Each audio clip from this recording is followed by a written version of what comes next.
Hello and welcome to Amazing Aircraft. Today, we're diving into the world of the Kawasaki C-2, an incredible military transport aircraft developed and manufactured by Japan. This mid-sized twin-engine, long-range, high-speed marvel can carry up to 37 tons of cargo and fly at Mach 0.8. It stands tall among a select few aircraft, capable of strategic airlift roles, alongside the Airbus A400M Atlas, Aviation IL-76, and Boeing C-17 Globemaster III. The C-2 is one of the few transport aircraft to enter service with the Japan Air Self-Defense Force in the 21st century. But how did Japan come to create such an impressive aircraft? What unique design features and capabilities does it boast, and how does it perform in various scenarios? Stick around as we unravel the story behind the C-2's development, design, features, and operations. Before we get started, here's a quick question for you. Do you know which country is the biggest customer of the C-2 outside Japan? Drop your guesses in the comments below, and we'll reveal the answer at the end of the video. Ready to dive in? Buckle up and let's go. The journey of the C-2 began in the late 1990s when the JASDF realized that its existing fleet of transport aircraft was becoming outdated and insufficient. The JASDF needed a new airlifter that could carry more payload, fly farther, and cruise faster than the C-1 and C-130. Additionally, the goal was to have a domestically built aircraft, reducing reliance on foreign suppliers and technology. Thus, the Japanese Ministry of Defense launched the CX program in 2001 and selected Kawasaki Heavy Industries as the prime contractor. Developing a new airlifter from scratch was no easy feat. Kawasaki faced numerous technical and financial challenges. To save costs and time, they decided to develop the CX in parallel with another project, the PX Maritime Patrol Aircraft for the Japan Maritime Self-Defense Force. These two aircraft shared many common components, such as the cockpit, wings, tail, and systems. Despite their similarities, they had different fuselages, engines, and roles.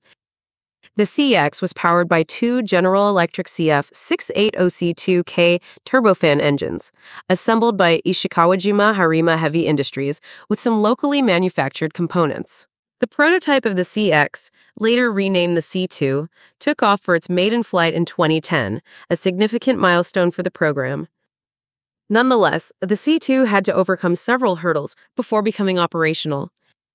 For instance, it faced structural issues, such as deformation of the horizontal stabilizer and cracking of the fuselage and landing gear.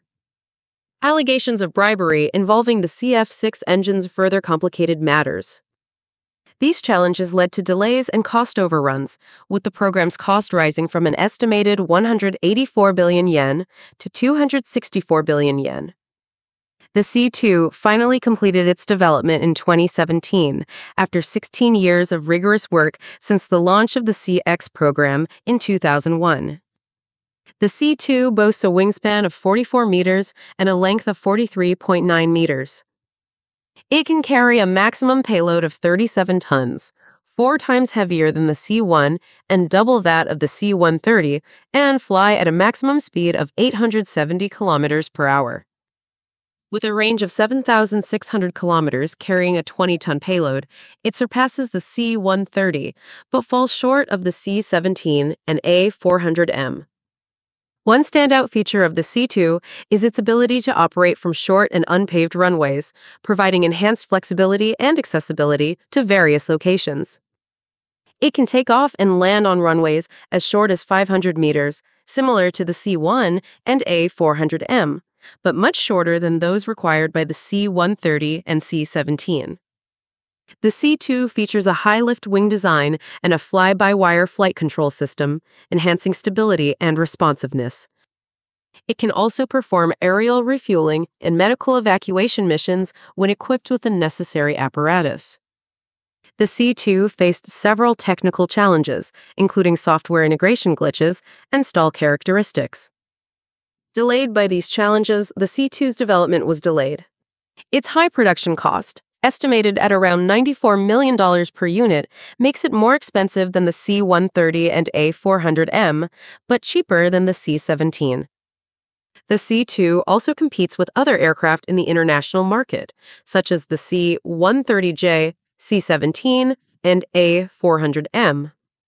The C-2 made its maiden flight in 2010 and entered service with the JASDF in 2016. As of March 2022, the JASDF operates 14 C-2s and plans to acquire more.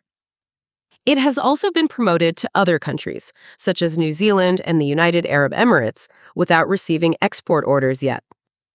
Equipped with numerous advanced systems and technologies, the C-2 enhances safety, efficiency, and versatility. Its fly-by-wire flight control systems reduce weight and maintenance while improving handling. The glass cockpit uses digital displays and touchscreens, reducing pilot workload and increasing situational awareness. The tactical flight management system allows complex flight routes and tasks, while a head-up display enhances safety in low-visibility situations. These advanced systems do, however, increase the aircraft's cost and maintenance needs compared to simpler aircraft. The C-2 is a successor to the older Kawasaki C-1, in service since the 1970s. It can carry payloads up to 4 times heavier and has 6 times the range of the C-1. Powered by a pair of General Electric CF68 OC2K turbofan engines, it reaches a maximum speed of Mach 0.8 and a range of over 10,000 kilometers. Its large internal cargo deck accommodates up to 120 troops or 36 stretchers, with an automated loading and unloading system reducing personnel workload. The C-2 also features a full-glass cockpit, fly-by-wire flight controls, a high-precision navigation system, and self-protection systems. The C-2 formally entered service with the JASDF in June 2016, after a decade of development and testing. The JASDF plans to acquire 40 C-2s to replace its aging fleet of C-1s and C-130 Hercules.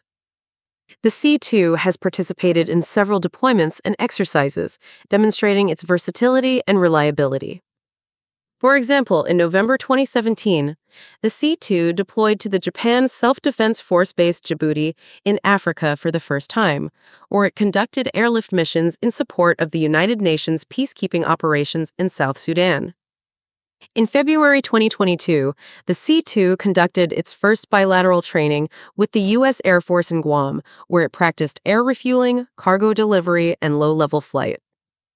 In August 2021, the C-2 joined the international effort to evacuate civilians and personnel from Afghanistan following the Taliban takeover of Kabul.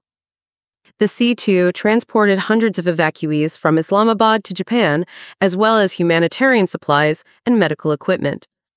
The C-2 is also being marketed to foreign customers, especially in the Asia-Pacific region, where there is a growing demand for strategic and tactical airlift capabilities.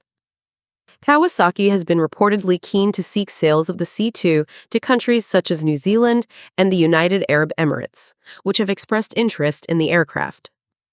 However, the C-2 faces some challenges and competition in the global market, such as the Japanese defense export restrictions, the high cost of the aircraft, and the availability of other transport aircraft, such as the Airbus A400M Atlas and the Aviation L-76.